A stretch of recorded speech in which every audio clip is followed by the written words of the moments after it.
Et bonjour à toutes et à tous. Donc on va revoir un petit peu ce qu'a dit Geshe-la, mais j'avoue que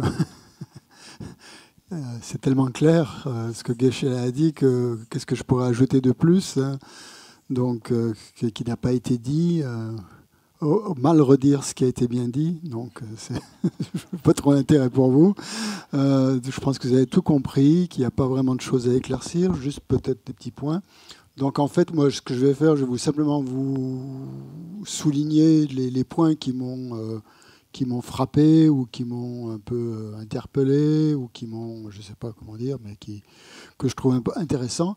Et je vous invite aussi à vous-même à partager aussi ce que vous avez trouvé d'intéressant et qui a de la valeur pour vous et qui peut être un sujet de discussion, voire de pratique. Donc voilà, donc c'est parti. Donc le mot, alors la persévérance enthousiaste, juste quelques petits détails techniques. Donc en tibétain c'est tsundru. Tsundru, c'est composé de deux mots, et en sanskrit c'est virya. Virya. Voilà, virya, c'est. Donc tsundru, il y a deux mots en fait qui veulent dire plutôt effort. Effort et dru, je ne sais pas trop ce que ça veut dire. Dru. Tsun, c'est plutôt l'effort. Dru, je vois, c'est pas très. Dru, c'est quoi dru, non, il n'y a rien de spécial là-dessus.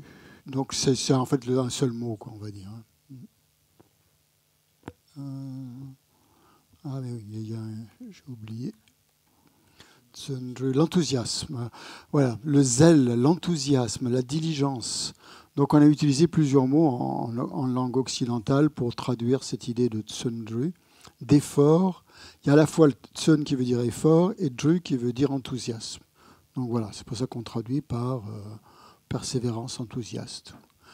Voilà. Donc dans les traductions que j'ai vues depuis le temps, j'en ai trouvé 7, je crois. Effort, courage, diligence, énergie, persévérance, enthousiasme, effort joyeux et persévérance enthousiaste. 8. À une époque, on lisait beaucoup de diligence. Bon, je pense qu'on l'a laissé tomber. Peut-être que ça faisait trop cow-boy, je ne sais pas pourquoi. On ne le dit plus maintenant. On ne le dit plus, je ne sais plus pourquoi. Bon, ça faisait un peu précieux, je ne sais pas. Enfin, bref. Hein? Bon. Oui, c'est un joli mot. Voilà, donc on a ajouté enthousiasme. Enfin, il y est dans le mot déjà pour indiquer que justement, ce n'est pas une corvée. Hein. Ça ne va pas être vu comme une corvée, comme quelque chose d'ennuyeux ou un travail laborieux et pénible, mais plutôt avec un enthousiasme, le zèle. Hein, je sais pas, on dit ça aussi un peu. Et donc, ça doit être tourné vers le bien. C'est ça l'élément le plus important là-dedans, c'est que ça soit tourné vers le bien, vers la vertu. Parce qu'on est capable d'enthousiasme pour pas mal de choses qui ne sont pas tellement vertueuses. D'où l'ajout de ce mot enthousiasme, donc, qui correspond bien à la définition. L'enthousiasme pour le bien, on pourrait dire. Hein, si on voulait allonger un petit peu, enthousiasme pour le bien. C'est la suite logique vous savez que le texte de Shantideva en fait reprend les paramitas. Hein. Donc on en a vu 2 jusqu'à 3. On en a vu 3. On a vu la générosité, on a vu l'éthique et on a vu la patience. Et maintenant on est dans la 4e paramita.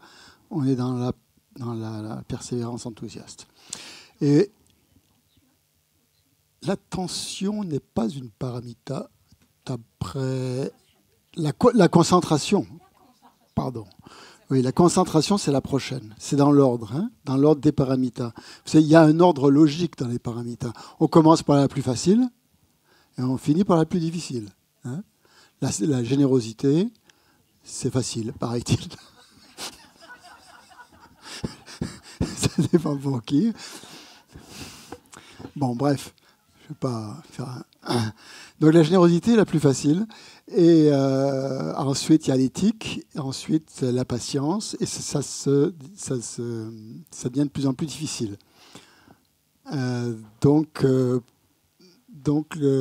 pourquoi, en fait, pourquoi il y a cet ordre? Parce qu'on peut être généreux, on peut avoir une bonne éthique de vie, on peut se montrer patient, et puis on peut être complètement paresseux.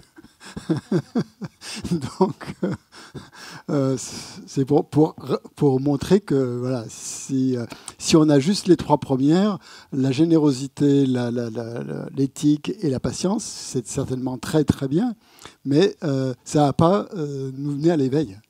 Hein.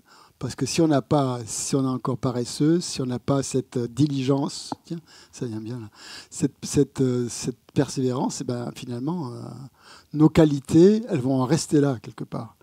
On sera naturellement plutôt enclin à la générosité, mais il n'y a pas grand-chose qui va se développer. Donc le but de cette paramita, là, de cette persévérance enthousiaste, c'est justement de faire en sorte que les qualités se développent et que ça stagne pas, voire que ça ne décline pas. Parce qu'on paraît-il, ouais, je pense que c'est vraiment quelque chose qu'on peut tous vérifier, que s'il n'y a pas cet entrain enthousiaste pour la pratique, nos qualités, elles peuvent être acquises, on a l'impression qu'elles sont acquises, mais elles ne vont pas se développer et elles risquent de dégénérer. Donc voilà, c'est pour ça qu'il y a cette suite logique. Tout ce que l'on a acquis grâce à la générosité, à l'éthique et à la patience, eh bien, on va continuer à faire en sorte que ça se développe. On trouve cette persévérance dans de nombreuses listes. Vous savez que les Tibétains aiment beaucoup les listes. Et il y a beaucoup de listes comme ça, de qualité. Et elle intervient, cette paramita, enfin cet effort joyeux, dans de nombreuses listes, notamment dans une liste qu'on appelle les 5 facultés spirituelles, ou les 5 pouvoirs spirituels, bon, facultés, Wangpo, ces 5 facultés spirituelles qu'on développe et qui vont nous permettre de réaliser la vacuité. Donc, sur le chemin de la préparation. Accumulation, préparation. Ouais. Donc quand on est à un certain niveau, quand même, cette persévérance, elle va aussi être très très importante. Donc ces 5 facultés spirituelles qu'on doit développer, qu'on développe surtout sur le chemin de la préparation, c'est la foi ou la confiance, si vous voulez. La deuxième, c'est la persévérance. La troisième, c'est l'attention, merci Anne, la mémoire, ce qu'on développe avec Shiné, hein, par exemple. La quatrième, c'est la concentration. Et la cinquième, c'est Sherab, c'est la sagesse. Et donc là, la persévérance intervient, justement. Dans ce foi, persévérance, mémoire, concentration, sagesse. Mémoire étant la traduction un peu technique de attention, drenpa, smriti en sanskrit. Dans quel texte? Je ne sais pas, je ne pourrais pas donner un texte. On appelle ça, c'est dans les listes, vous savez, dans les listes de qualité, ce qu'on appelle les 5 facultés spirituelles. C'est dans de nombreux textes. Hein, alors là, je ne pourrais pas te dire exactement. Donc, sans persévérance, on se laisse facilement gagner par la paresse. Voilà, donc c'est ça le problème en fait. Si on n'a pas la persévérance, la paresse peut s'immiscer de nombreuses façons parce qu'on a vraiment des tendances. Oui, Valérie.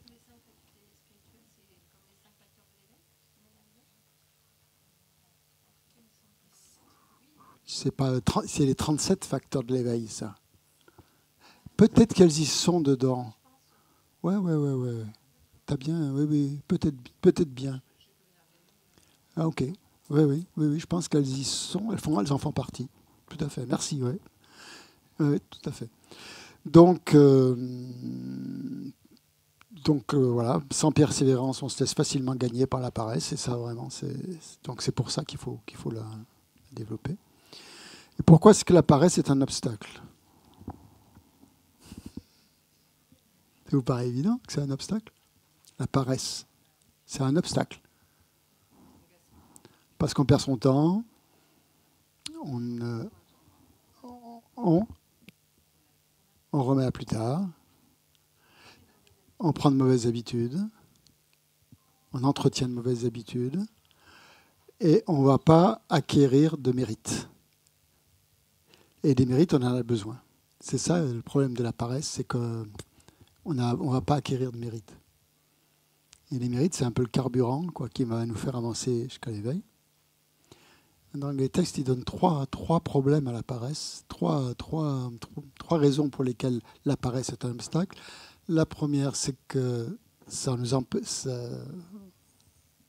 d'acquérir des mérites. Deuxième, c'est qu'en fait, finalement, on est incapable de faire le bien des autres à cause de la paresse. Parce que c'est quand même tourner vers soi, la paresse. C'est être bien, tranquille, peinard, hein, dans son petit coin, tout va bien, mais finalement, elle n'est pas du tout bénéfique aux autres. Hein. C'est quand même un truc très centré sur soi, la paresse. Hein. Bon, bien sûr, on peut être bénéfique quand même aux gens qui nous sont proches, bien sûr. Hein. Et encore que, si on ne va pas travailler, il n'y aura pas d'argent qui va rentrer pour la famille, donc il faut quand même... voilà.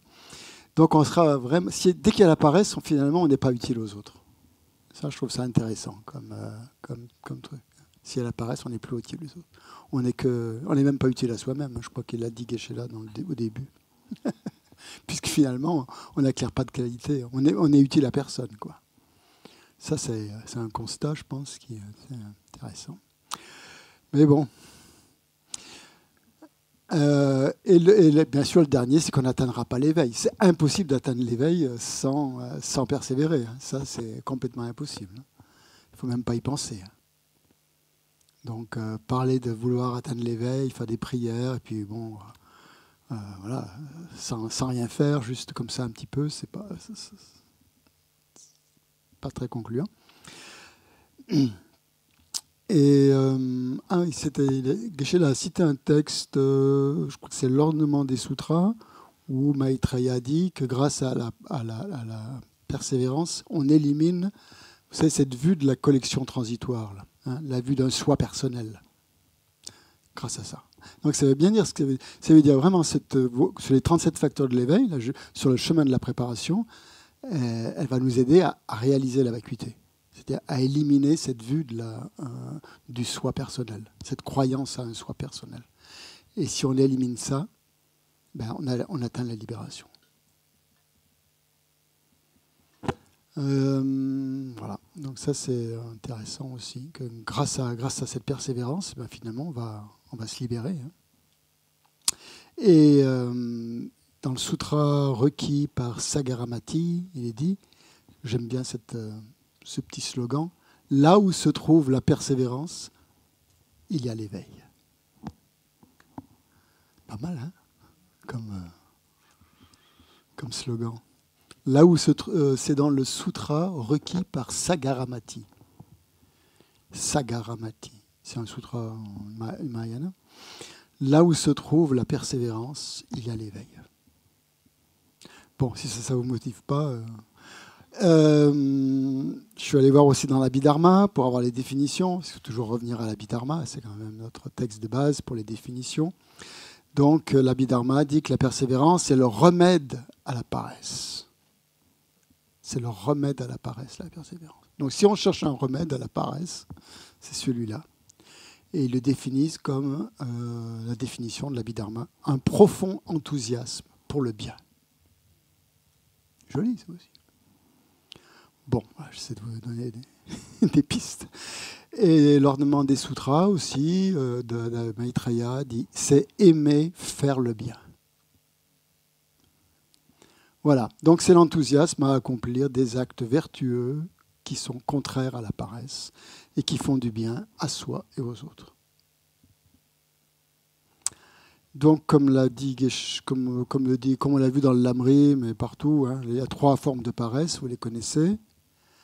Alors, j'ai trouvé des belles traductions parce que en tibétain, on dit, on met un adjectif et on met la paresse après. Donc, je me suis essayé de trouver 3 adjectifs qui correspondaient aux 3 définitions. Alors, je ne sais pas s'ils sont dans le Lamrim, mais je ne pense pas. Donc, la première paresse, c'est la paresse indolente. La deuxième paresse, c'est la paresse défaitiste. Et la troisième, c'est la paresse vile. fallait le faire quand même. Trouver. Donc voilà, la paresse indolente, la paresse défaitiste et la paresse vile, qui traduisent à peu près le tibétain. Donc la paresse indolente, c'est quoi? C'est la première, c'est l'attachement à la nonchalance. C'est la fainéantise, ce qu'on entend généralement nous par paresse, quoi. Voilà, c'est ça la paresse indolente. Donc ça, pourquoi on parle de ces trois formes de paresse? C'est parce qu'en fait, la paresse, c'est vaste. Hein. On ne pourrait avoir qu'une... Quand on pense à la paresse, on pense surtout à la fainéantise. Et puis on se dit, oh non, moi je ne suis pas paresseux parce que voilà, je travaille, je fais plein de ci, je fais pas... Mais dans un contexte bouddhiste, c'est beaucoup plus précis que ça, quoi. Donc, et ça comprend différentes choses qui nous permettent de l'identifier, justement, et de voir quand est-ce qu'on est pris par ce genre de paresse. Donc l'attachement à la nonchalance, hein, c'est quand on pratique pas, quoi, quand on n'a pas envie de pratiquer, quand on a bien le temps de le faire, voilà, quand on remet se remettre à plus tard, c'est toutes ces choses-là. Hein. Et donc voilà. Là, c'est le remède, c'est, comme on l'a vu, c'est de méditer sur la mort, c'est de méditer pour combattre ça. Vous voyez comment fonctionne, c'est toujours la même structure, hein, dans le texte de Shantideva. Shantideva nous montre quelles sont les tendances que nous avons, hein, nos tendances, nos pensées, nos façons de penser qui sont erronées. Hein. Et il va nous amener à transformer ces façons de penser en nous en donnant d'autres qui vont à l'encontre de ces pensées pour pouvoir les éliminer. Voilà. Et puis il nous donne des exemples. Il aime bien les exemples, hein, Shantideva quand même aussi. Il donne pas mal d'exemples, pas toujours parlants, enfin bon, ça dépend des gens. Moi j'ai bien aimé l'exemple du buffle, là, personnellement. Je l'avais oublié complètement celui-là. Le buffle qui est dans le pré, et puis... on vient le boucher ou vient chercher tous ses congénères, les emmène les uns après les autres, mais le buffle, tranquille, continue à brouter, paisible et tout, alors que tous les autres se font éliminer. Je trouvais que c'était vraiment parlant pour moi, en tout cas, qu'on voit plein de gens mourir autour de nous, des proches, des amis, des animaux, qui sont tous à côté de nous, avec lesquels on a vécu, qui sont des amis vraiment très chers, des proches, et puis bon, oui, ils meurent. Bon, sur le coup, ça nous fait quand même quelque chose. Et puis après, ça passe. On essaye d'oublier, en tout cas, parce qu'on se dit qu'il ne faut pas qu'on reste dans cet état. La société, quand même, tout. Faut évacuer cette idée. Il faut faire le deuil, comme on dit. Voilà. Ah oui, ça serait intéressant comme débat, ça, justement. Faire le deuil. On dit il faut qu'on fasse le deuil. Il semble finalement que l'enseignement bouddhiste nous apprend justement à cultiver cette perspective de la mort, quoi. Est-ce que vous voyez une contradiction par rapport à ça ou quoi, hein, pour être, on dit de faire le deuil, là. Mais le bouddhisme, servez-vous de ce qui vient de se faire, de ce qui vient de se produire. Servez-vous des cas, des exemples justement où la mort a eu lieu, où vous a touché personnellement, pour entretenir cette. Voilà. Donc, comment est-ce que vous résoudriez? Parce que c'est pas. Voilà. Qu'est-ce que vous en pensez? Oui. Alors, un micro. Ah oui, pardon, Sylvie, tu t'avais levé la main. Ouais, bon, vas-y. Bon, allez. Alors, Yasmina. Alors, faire le deuil, pour moi, c'est pas antinomique à la notion du bouddhisme, parce qu'en fait, moi, dans faire le deuil, moi, ce que je ressens, c'est un chemin vers l'acceptation. Voilà, je passe le micro. L'acceptation de quoi? De la mort. De la mort. De la mort des autres ou de la, oui. De la sienne? Déjà, peut-être que... Alors, c'est vrai que là, il y aurait une différence, parce qu'on ne va pas penser forcément d'abord à sa propre mort. Voilà, c'est ça. Mais quand même, le fait d'accepter la mort de l'autre, petit à petit, ça nous permet... Enfin, ça peut nous permettre, je ne dis pas que c'est obligatoire, ça dépend des personnes, ça peut nous permettre donc de toucher notre propre mort. Oui, oui. Oui, d'accord, ok. Ok, c'est une bonne idée, bonne chose, oui. Ça peut nous permettre ça, oui. Sylvie, oui. Le petit bouton et la lumière verte. Peut-être, ce que je voulais apporter, c'était par rapport à l'indolence, mais je Je sais pas. Il faudrait peut-être terminer du coup sur le deuil parce qu'on va être embrouillé après. Oui, ça, on va terminer sur le deuil. Et ce que je voulais dire sur le deuil, du coup, juste, c'est que moi, je le comprenais comme justement une invitation à prendre le temps de vivre ce temps sereinement. De deuil, de le vivre, de pas l'occulter. L'occulter, mais peut-être c'est le contraire quand on dit ça, je sais pas. C'est vrai. Peut-être qu'on dit qu'il faut vite faire son deuil, il faut vite passer à autre chose. Je l'avais jamais entendu comme ça. Comment vous comprenez l'expression quand on dit qu'il faut faire le deuil de quelque chose? Pas forcément rapidement, non? Prendre son temps? Prendre son temps pour le faire, oui. Bon. Il y a des façons, finalement, il y a deux façons de le voir. C'est intéressant parce qu'on ne voit pas ça de la même façon. Pour certains, faire le deuil, ça va vouloir dire justement vite passer à autre chose. Et puis voilà, quand on a fait le deuil. Soit au contraire, ça peut vouloir dire prendre ce temps-là pour méditer sur sa propre mort et en faire une expérience spirituelle peut-être. Ouais. Pour moi, faire le deuil, par exemple, faire le deuil des parents, eh bien, ça veut dire qu'on fait le deuil de notre enfance. Donc c'est nous, on accepte que le temps passe.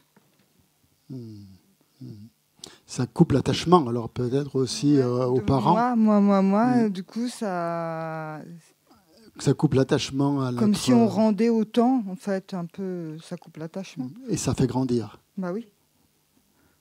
Bon, super. Merci. Pour moi, c'est aimer d'une autre façon, en fait. Oui, vas-y. C'est-à-dire que quand tu as la personne à tes côtés, tu l'aimes avec une certaine forme d'attachement, du bien qu'il te fait, du bien que tu lui fais, des échanges, etc. Et il y a un peu un égoïsme. Et quand la personne n'est plus là, tu la vois dans son ensemble. Tu l'aimes pour ce qu'elle t'a apporté, ça passe à un autre niveau, je trouve. On lui pardonne des choses qu'on ne lui pardonnait pas à un moment-là. Voilà, on n'a plus les animosités, la colère.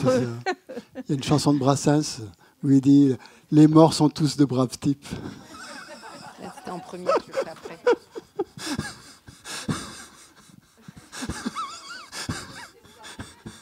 Une fois qu'ils sont morts.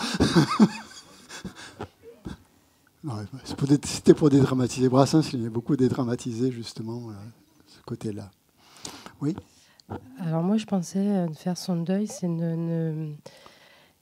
parce que je trouve qu'on a tendance, quand on perd quelqu'un de proche, on a tendance à vouloir rester dans sa douleur et se dire que si en pensant à lui, je dis lui parce que j'ai quelqu'un en tête particulièrement, j'ai perdu mon frère très jeune, voilà, et pendant des années, je me suis quasiment interdit d'être heureuse. J'avais ce besoin à chaque anniversaire d'avoir mal, en fait, de ressentir de la douleur. Et depuis quelques années, je me dis que quand je pense à lui, je veux plus de cette douleur, je veux plutôt tout ce que lui m'a apporté, les bons souvenirs qu'on a eus, les fous rires, plutôt que de me lamenter dans ma douleur, en fait. Pour moi, faire son deuil, ce serait plus dans ce sens-là. Et maintenant, avec le bouddhisme, oui, souvent, quand on dit que ça peut arriver à n'importe quel moment, je pense à lui, parce qu'il est mort à 24 ans dans son sommeil. Donc, je me dis, oui, rappelle-toi que ça peut arriver. Donc, c'est plutôt positif de faire son deuil. En général, c'est quelque chose de positif, toujours, de toute façon. Mais vous ne voyez pas, c'est pas antinomique avec le bouddhisme. Personne ne le voit comme une contradiction ou comme deux états qui seraient un petit peu contradictoires. Non ? Moi, je pense que c'est l'expression en fait qui est antinomique avec le bouddhisme. L'expression. Faire. C'est le mot faire le deuil. Parce que faire le deuil, c'est pas faire, on n'est pas dans. C'est pas un contrôle. C'est de l'accueil. C'est ce que nous enseigne le bouddhisme. C'est l'expression qui est choquante. Faire le deuil. Est-ce que le bouddhisme parle d'accueillir la mort ou là, il n'est pas question de l'accueillir. Là. Il est question la pédagogie là, de Shantideva, c'est la peur. Oui. C'est tout ce qu'on a vu depuis 2 jours. C'est l'aiguillon, la cravache. Hein. Oui, bien sûr, mais c'est la peur. Accueillir, c'est ça donc, aussi. Donc il n'y a pas le côté de psychologique différent qui correspond plus à notre époque, peut-être, où on accueille les choses. Bon. Non, mais accueillir, pour moi, c'était ça. C'est justement accueillir la peur que ça peut provoquer en nous. C'est en faire quelque chose. Parce qu'accueillir, pour moi, c'est un petit peu délicat. C'est-à-dire, on l'accueille, voilà, avec ouverture, et puis voilà. Là, c'est plus que cette peur, elle nous cravache, elle nous aiguillonne, elle nous prend à la gorge, quoi. C'est très fort, quand même, comme cette méditation. Donc c'est pour ça que je voulais voir comment vous le reviez, comment vous ressentiez, parce que il me semble que dans notre société. Le regard sur la mort est différent de celui du bouddhisme quand même. Je veux dire, c'est pas... Dans la société, elle est complètement tabou. Et justement, faire le deuil, accueillir la mort, ça va un petit peu contre justement ce tabou pour mettre à jour vraiment justement nos sentiments, nos peurs, tout ça. Mais pour les voir, quoi, pour les voir, et le bouddhisme, c'est ça. Mais je sens que le bouddhisme va plus loin que les voir, parce qu'on pourrait les voir, et puis après on passe à autre chose, et puis voilà.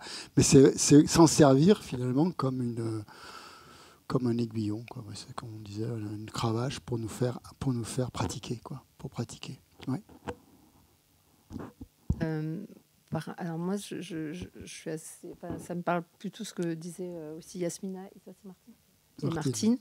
Mais l'histoire du deuil, pour moi, c'est aussi composer avec le changement. C'est-à-dire qu'on vit un changement qui est assez radical qui par peut la être mort. Traumatisant, même, Voilà, ouais. qui peut être traumatisant. Et de devoir composer avec ce changement, pour moi, c'est tout un processus aussi. Le deuil, c'est effectivement ce que disait Anne et tout ça, c'est le fait qu'il y ait du temps. Il peut y avoir du temps, parce que ça ne se fait pas non plus du jour au lendemain. Parce voilà. Mais moi, je trouve aussi par rapport au bouddhisme, c'est que je l'ai entendu, alors c'est intéressant, parce que moi, je l'ai entendu aussi que la mort, ok, l'histoire de l'aiguillon, mais c'est aussi quelque chose qu'on peut préparer en justement ne gaspillant pas des choses de cette vie pour qu'à la mort, on soit plus comment on appelle ça, pas paisible, voilà, plus serein sur ce qui va être nos vies à suivre. Enfin, tu vois, j'ai l'impression qu'il n'y avait pas que ce côté terrible, terreur aussi, mais aussi parce que Geshe, de ce que j'ai compris, à un moment donné, il a dit quand vous accompagnez une personne qui est mourante, il faut aussi lui parler de tous les objets vertueux finalement qu'elle a essayé, vers lesquels elle s'est tournée. Enfin, voilà. Donc. Ouais. Oui, tout à fait, je suis tout à fait d'accord. Ouais. Juste, ça complète un peu tout ce qui a déjà été dit. Pour moi, le faire son deuil, c'est se libérer d'une souffrance. C'est à un moment donné, par l'acceptation du travail qu'on a fait sur nous-mêmes, c'est une libération par rapport à nous-mêmes. Alors, comment tu associes ça, par exemple, à la pratique bouddhiste qui consiste justement à méditer sur les souffrances des mondes inférieurs et vraiment à prendre conscience de la souffrance du samsara qui est omniprésente, qui est là tout le temps et dont il faut se nourrir pratiquement pour avancer, quoi. Je ne suis pas sûre qu'en Occident on fasse le lien à ce niveau-là. Non, mais nous, en tant que, on est dans les deux, on est dans les deux camps à la fois. Nous. On est dans le camp occidental et on est dans le camp bouddhiste. Comment on fait pour allier, pour avoir une vie à peu près équilibrée, en alliant ce que nous propose la société, la psychologie actuelle, et ce que nous propose le bouddhisme. C'est ça qui je trouve qui est intéressant. Si on veut pas être trop schizophrène, quoi, disons. Ce que j'entends dans ce que dit Domi aussi, c'est la souffrance reliée à l'attachement. Enfin, ce qui a été dit aussi, si on arrive à... Comment tu as dit ? Tu l'as dit très bien. Par rapport à la libération de cette souffrance, c'est une forme de libération liée à l'attachement aussi. Parce qu'elle n'est pas illusoire, finalement, cette libération à la souffrance. Parce que le bouddhisme dit ça. Il dit, vous croyez échapper à la souffrance, mais vous échappez à rien du tout. Non. Oui, c'est vrai. Ça peut être illusoire, oui. C'est une souffrance, voilà. Voilà, la souffrance on est dans la souffrance de la souffrance, là. Ouais. Donc on évite la souffrance de la souffrance. Et le bouddhisme ne nous dit pas ça. Hein. Il ne nous dit pas d'éviter ça, mais de bien justement s'en servir, puisque c'est la réalité. Donc, est-ce que nous, en tant qu'occidentaux, sans parler de bouddhistes, on n'aurait pas tendance à occulter les réalités? Et le bouddhisme est là pour nous ramener, mettre le nez face à la réalité, en disant oui, mais bah, tu penses comme ça, d'accord, c'est bien, mais en fait, regarde la réalité. Oui, sur Zoom, oui, pardon, vas-y. Oui, il y a Sven et après Jacqueline. Qui? Oui, bonjour Christian. Sven, oui. Est-ce qu'on ne pourrait pas dire que les recommandations actuelles de la psychologie occidentale actuelle apparenteraient un peu au bénéfice de la patience, c'est-à-dire de ne pas se laisser trop profondément ébranler par la perte d'un être proche, donc, mais qu'après, dans le bouddhisme, on passe à l'étape suivante qui est d'alimenter le mouvement qu'on a commencé par la patience en l'orientant vers le renoncement. C'est-à-dire en profiter pour pouvoir regarder la réalité telle qu'elle est, notamment le samsara dans lequel on évolue, pour pouvoir progresser dans l'émancipation qu'on en recherche. Dans le renoncement, oui, bien sûr. Ce qui est une première étape, tout à fait, dans le bouddhisme. Le bouddhisme, ça va loin quand même. Hein, parce qu'ils mettent la barre est très haute hein, quand même. Et le premier pas à faire, c'est ça. Avant de parler de bodhicitta, c'est vraiment le renoncement. Et c'est dans cette perspective-là, c'est juste, ouais, je trouve. Ouais. Et moi, souvent, la psychologie actuelle, hein, j'entends, elle montre des bouts qui sont plus développés, plus complets dans le bouddhisme. Hein, comme s'il y avait des fragments explorés, et puis que le bouddhisme, il y a 1000 ans de travail en plus, en tout cas pour la transmission tibétaine. Oui, je ne sais pas. Oui, peut-être. Oui. Après, moi, je ne suis pas psychologue, je ne connais pas vraiment bien la psychologie non plus, au niveau où on en est en Occident actuellement. Hein. Je pense qu'aussi, ils utilisent beaucoup maintenant de choses qui viennent des spiritualités, comme bouddhistes ou autres. Je ne sais pas, dans la psychologie, je sais pas. Je pense que ça a beaucoup évolué aussi maintenant. Donc, ouais. Allez, dans le micro. André, pardon, Capucine, vous voulez dire quelque chose? Après aussi, il y a Jacqueline en ligne. Il y avait une autre question sur Zoom. Ouais. Alors, attends, vas-y. Oui. Qui? Jacqueline? Oui, ok. Bonjour Christian. Bonjour. Oui, en fait, faire le deuil pour moi, c'était faire le deuil en particulier d'une personne auquel on était attaché. Donc, ce qui était complètement différent, en fait, de la notion de mort que l'on pouvait avoir, qui pouvait en même temps servir d'aiguillon. Ouais. Donc, pour moi, c'est pas une entité. C'est pas la même chose du tout. Dans deux domaines différents. C'est deux choses très différentes, je suis d'accord. Ouais. Tu peux développer un petit peu en montrant comment c'est différent, les deux? Ou c'est bon pour tout le monde? Je sais pas. C'est bon? Tout le monde est d'accord avec ça? Que c'est deux choses complètement différentes? Ouais, d'accord. Ouais, ok.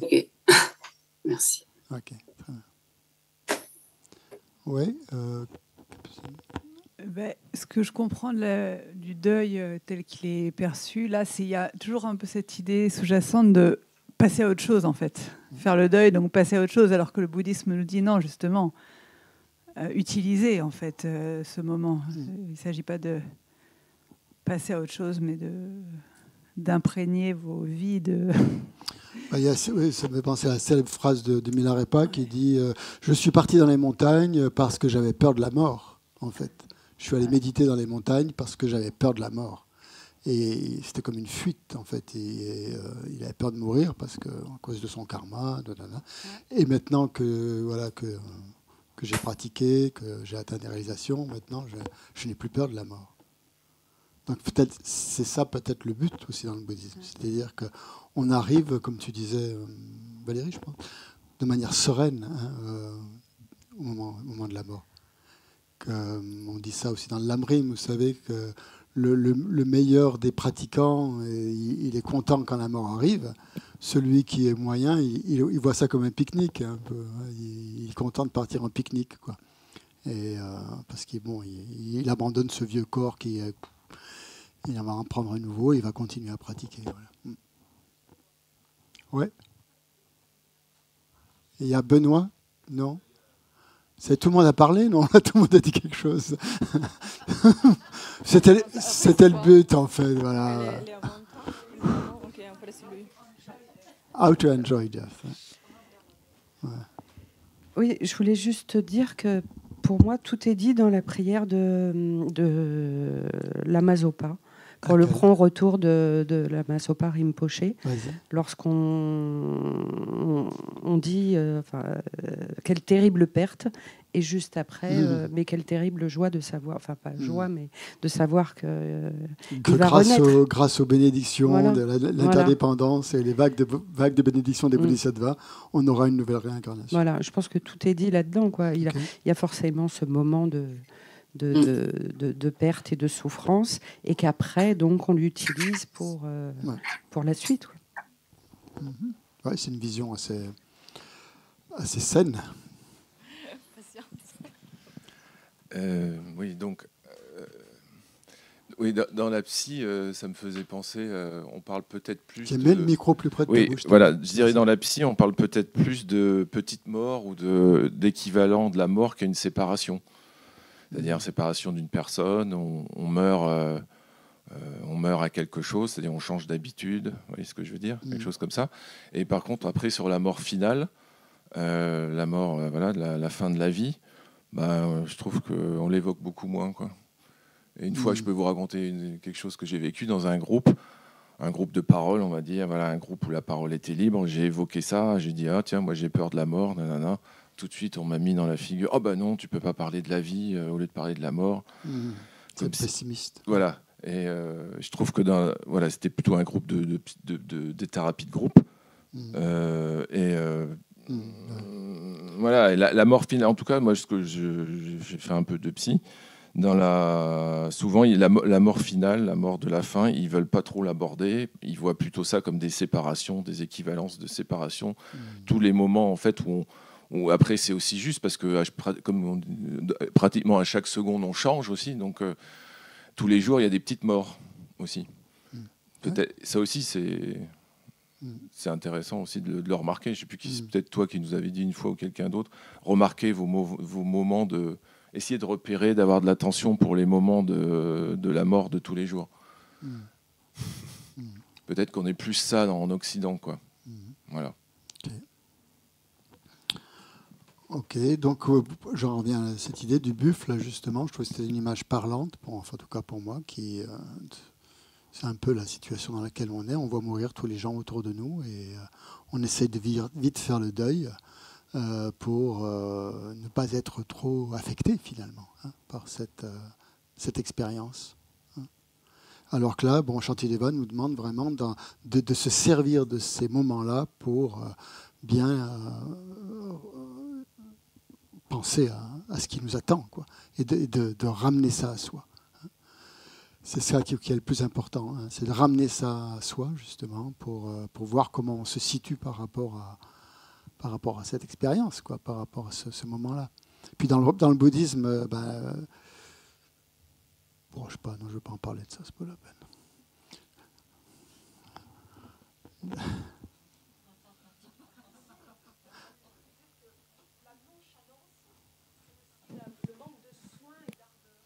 La nonchalance, manque d'ardeur, oui, ardeur. Oui, parce qu'on en était à la définition de la nonchalance. Et donc, je me disais que c'est aussi le manque d'ardeur dans la pratique. Oui, manque d'ardeur. Oui. Et justement, pour se donner de l'ardeur dans la pratique, l'aiguillon, c'est de méditer sur la mort. De toute façon, dans le bouddhisme, ce que je voulais vous dire, mais je veux pas, c'était juste une parenthèse, en fait, je ne veux pas m'étendre là-dessus, c'est que la mort joue un rôle extrêmement important dans le bouddhisme, aussi bien au niveau comme ça du lamrim, des motivations, disons, inférieures, et dans les tantras. Où dans les tantras, c'est justement, on se sert de la mort, justement, ou des expériences, des dissolutions, etc., pour anticiper ce moment-là et le vivre d'une autre manière. Bon, mais là, ce n'est pas le sujet, donc voilà. C'est pour ça que je ne voulais pas en parler. Un des remèdes, justement, contre l'attachement à la nonchalance que donnent les textes bouddhistes, dont Shantideva, je crois qu'il en parle un peu plus loin, Ouais, il me semble que c'est de l'image qu'il donne, c'est le feu sur la tête, vous savez, ou le serpent sur le giron. Hein. C'est-à-dire qu'on doit avoir, quand on voit s'immiscer cette paresse de la nonchalance ou cet attachement à la nonchalance, réagir comme si nos cheveux étaient en feu, et on ne va pas attendre que ça se passe, quoi. On va tout de suite, faire quelque chose. Ou si on avait un serpent tout d'un coup dans le giron comme ça, on va tout de suite faire quelque chose. Et ça, c'est le remède à l'attachement à la nonchalance. Dès qu'on voit, c'est assez grossier, hein, l'attachement à la nonchalance. C'est quand même facile à voir, quoi, quand on est dans cet état-là. Et donc, aussitôt le combattre d'une manière très, très rapide, quoi, hein, sans hésiter, sans la moindre trace d'hésitation, comme si on avait le feu sur la tête ou un serpent sur les genoux. Donc ça, c'était la première paresse, donc la paresse indolente. La deuxième, c'est la paresse défaitiste, hein, c'est-à-dire le manque de courage ou de confiance en soi. L'autodépréciation, hein, là, on disait, le manque de confiance en soi, tout simplement. Hein. Se dire, comment quelqu'un d'aussi nul que moi, hein, moi, pourrait atteindre l'éveil, hein, même en faisant des efforts, quoi. C'est impossible. Même si je fais des efforts, j'y arriverai jamais. C'est même pas possible. C'est impensable, quoi. Et on a cette pensée quand même quelque part. Je sais pas si vous, je me dis, qui suis-je pour atteindre l'éveil, quoi. Quand on voit le Bouddha, quand on voit ses grands êtres, le Dalai Lama, et nous, on est tout là, tout petit, on se rabaisse. Voilà. Et ça, c'est pas bon comme pensée, hein. Et justement, il faut la contrer, cette pensée, parce qu'on l'a forcément, hein, cette forme de découragement ou de se sentir un peu nul, ou de se sentir un peu... En fait, c'est une forme d'orgueil, je pense. Hein. C'est une forme d'orgueil, hein, une fausse modestie, je dirais. Hein. C'est un peu les deux, c'est bizarre. Hein, parce que d'un moment, on le sent très fort, le moi, et puis là, quand il faut faire des efforts et tout, oh non, finalement, je ne suis pas capable. Non, je vais laisser ça aux autres. Hein. Et elle alimente la nonchalance, oui, tout à fait. C'est exactement. Ça alimente la nonchalance, parce que ça justifie en fait le fait que on ne va pas faire d'efforts puisqu'on n'est pas capable, de toute façon. Donc, et là, le remède, c'est les insectes. Hein. C'est la nature de Bouddha. C'est-à-dire que même les insectes peuvent atteindre l'éveil, comme c'est dit dans de nombreux textes. Une fourmi, que nous avons la nature de Bouddha, que nous avons nous en tant qu'être humain, on devrait être encore. Si les insectes peuvent atteindre l'éveil, alors pourquoi pas nous, hein, pourquoi pas alors qu'on a tout ce qu'il faut, l'intelligence, etc., toutes les conditions favorables à notre disposition, et tout. Voilà, c'est l'aiguillon un peu de la nature de Bouddha qui sert justement à se donner du courage et de voir que c'est le moment ou jamais. Ça, je l'ai bien dit, hein, de toute façon, c'est maintenant qu'on a cette précieuse renaissance humaine qu'on est dans les meilleures situations possibles. Donc ça, c'était le manque de courage, la deuxième, donc, à laquelle on remédie en pensant à ça. Et la troisième, c'est la paresse vile, c'est-à-dire d'être attaché aux activités négatives. Activités négatives, c'est quoi ? C'est quoi les activités négatives ? C'est non-vertu, mais bon, c'est mettre un terme pour un autre. Hein. Ouais, enfin, tout ça. Pourquoi on les appelle négatives ? Parce que elles engendrent de la souffrance au lieu d'amener du bonheur, alors que la vertu amène du bonheur. Toutes les actions négatives dans le bouddhisme, c'est tout ce qui amène de la souffrance. Travailler, c'est une action négative. Si on travaille dans un esprit d'amasser des richesses, par exemple, pour soi, le travail qu'on fait, ça devient négatif. Ou si on travaille avec un esprit de compétition pour arriver à rabaisser les autres et tout ça, et se mettre en avant et tout ça. À ce moment-là, le travail devient une activité négative. C'est pas négatif en soi de travailler, c'est pas ça que je veux dire. Hein. C'est bien, on travaille. Après, tout dépend de l'esprit dans lequel on le fait. Tout dépend de sa motivation. Donc chaque fois qu'il y a des perturbations mentales, comme la compétition, comme l'avidité, qui s'introduisent dans nos activités, ça les transforme en activités négatives.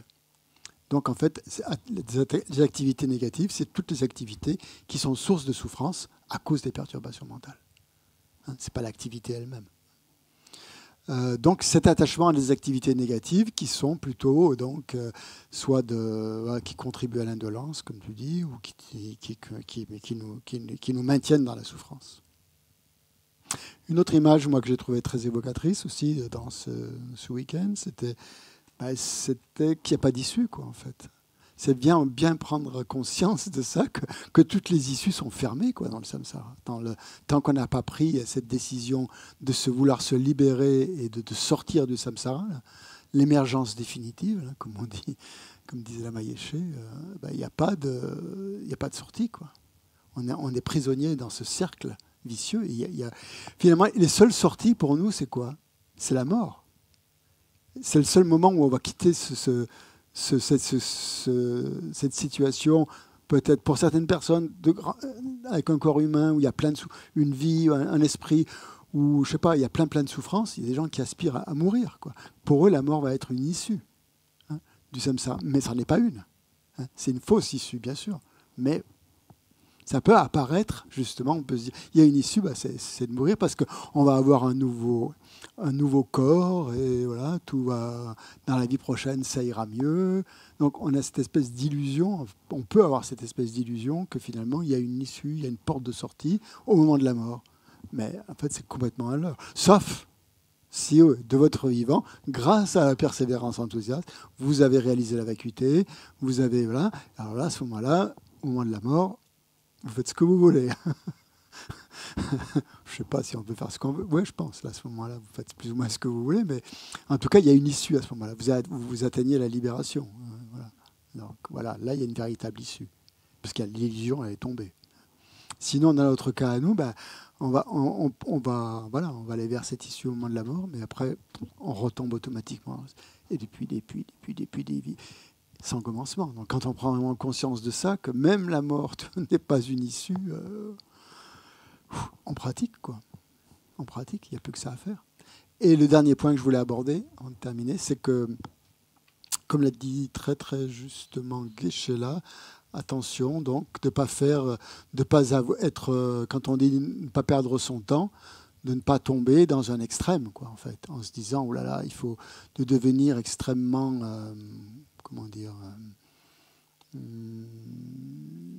affairé, voilà, merci, voilà. Comment? Staccanoviste, oui. Donc, je pense que un des points intéressants aussi que j'ai trouvé, c'est que Geshe-la, ou Shantideva, nous amène à une réflexion sur notre propre rapport au temps aussi. Comment on se situe par rapport au temps. On peut avoir l'impression que le temps passe extrêmement vite, hein, qu'on n'a jamais le temps de faire tout ce qu'on veut, ce qu'on voudrait en tout cas. Hein. Que ça va trop vite. Mais aussi en même temps, on a cette tendance à remettre à plus tard des choses qui seraient indispensables ou essentielles, comme par exemple la pratique du dharma. Donc on est pris dans cette contradiction en fait, où tout va très vite et en même temps, et on remet à plus tard en même temps. Alors qu'on pourrait tout de suite se mettre à faire ces choses essentielles. Hein. Ou des choses qui nous ennuient, qu'on ne trouve pas assez attrayantes, on ne va pas les faire. Voilà, c'est ça, un peu. Mais comme ça, le temps passe, et puis le temps passe très vite. Donc comment est-ce qu'on se situe par rapport au temps? C'est ça qui est important de voir. Comment est-ce que le temps nous apparaît? On a l'impression, comme disait déjà, oui, que le temps, on a plein de temps, on a beaucoup de temps, et en même temps, on a l'impression que ça va trop vite. Il y a une contradiction, là. Ouais, hein. On a l'impression que ça va trop vite, on a l'impression qu'on a beaucoup de temps devant soi, parce qu'on ne va pas mourir tout de suite. C'est un peu bizarre, hein, notre façon de voir les choses. Et ça, le bouddhisme considère ça comme une forme de paresse, justement, de remettre à plus tard, en se disant qu'on a tout le temps. Donc l'idée, c'est de ne pas perdre son temps, hein, comme on a dit, voilà, mais de ne pas se précipiter, comme un fou, hein, dans toutes sortes d'activités dharmiques qu'on va vouloir faire d'une manière forcenée. Et puis, on va s'épuiser, se décourager, on va laisser tomber. Donc, ce n'est pas ça, la persévérance enthousiaste. Ce n'est pas tout d'un coup de se précipiter vers toutes sortes de choses parce qu'on a peur de mourir et tout ça. C'est justement de décider de ne plus perdre son temps et de le faire de manière intelligente. C'est-à-dire voir ce qui est essentiel, voir ce qui est secondaire, quand on peut. Et se donner se donner le courage, quoi, en fait, de prendre le courage de pratiquer, mais de pratiquer sans se mettre la pression, hein, si on veut. Hein. Ouais, de détente. Alors ça, c'est le top. Hein. Si vous arrivez à... Moi, c'est ça que j'ai trouvé le plus, que je trouve incroyable chez nos maîtres, hein, les geishés, les lamas, tout ça. C'est qu'en même temps, ils perdent pas une seconde. Ils ne perdent pas une seconde dans leur activité pour le bien des êtres, comme la Mazopa, qui 24 heures sur 24, il dormait pas. C'est pas parce qu'il voulait pas dormir, hein. C'est pas parce qu'il se disait qu'il faut pas que je dorme. Mais non, c'était parce qu'il n'avait pas besoin de dormir. Et toute son activité, il la faisait 24 heures sur 24 en pensant au bien des êtres, mais sans pression. Il était à la fois extrêmement détendu. Il n'y avait aucune pression et tout.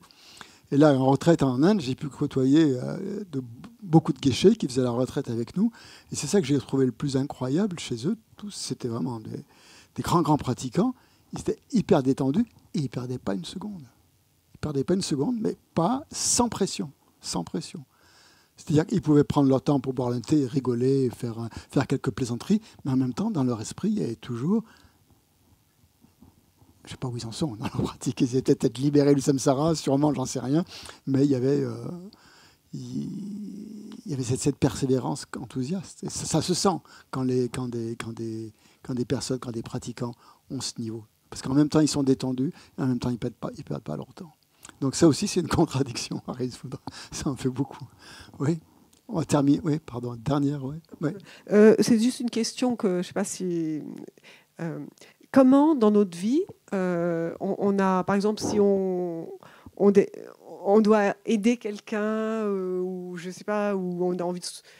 Je veux dire, qu'est-ce qui est la paresse dans notre vie quand on a des choix à faire entre... c'est important. Tu vois, par exemple, hier, je voulais écouter le Zoom et je l'ai fait, mais en même temps, il y a mes voisins qui avaient besoin d'aide et je me disais qu'est-ce qui est le plus juste et qu'est-ce qui est le plus dharma dans cette situation.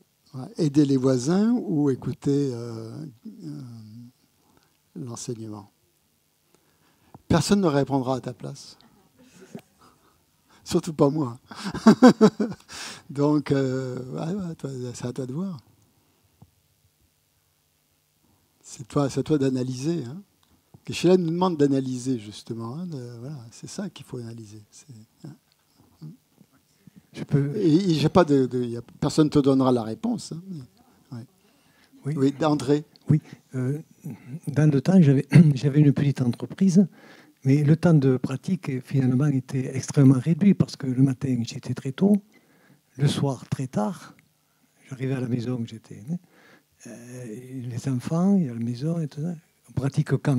Gros point d'interrogation. Pratiquer, si tu peux, c'est pratiquer tout le temps. C'est dans le travail, mais je sais que c'est pas facile. Hein, ouais. Pratiquer, c'est pas être seulement assis sur un coussin de méditation, à faire ses pratiques, à réciter ses textes, à réciter ses prières, à faire ses visualisations. Ça, c'est le plus facile. Exactement, c'est le plus facile à faire. Ça, parce que là, il faut déjà dégager du temps pour ça. Mais finalement, on peut en trouver du temps pour ça. Mais c'est relativement facile. On est bien dans son espace clos. Après, la meilleure pratique du dharma, elle est dans des activités comme le travail, comme les voisins, comme les choses comme ça. Et le reste, on le fait quand on peut, quoi. C'est le plus important. Hein. Ce que disent tous les textes, c'est le Bouddha est heureux quand on aide les autres. Hein. Il n'est pas forcément heureux quand il nous voit assis comme ça, avec un air un peu supérieur, les yeux mi-clos. Si dans notre tête, on pense avec qu'est-ce que je vais manger ce soir, quoi. Bon. Voilà, on arrête là, puis on prend 5 minutes avant de faire la méditation.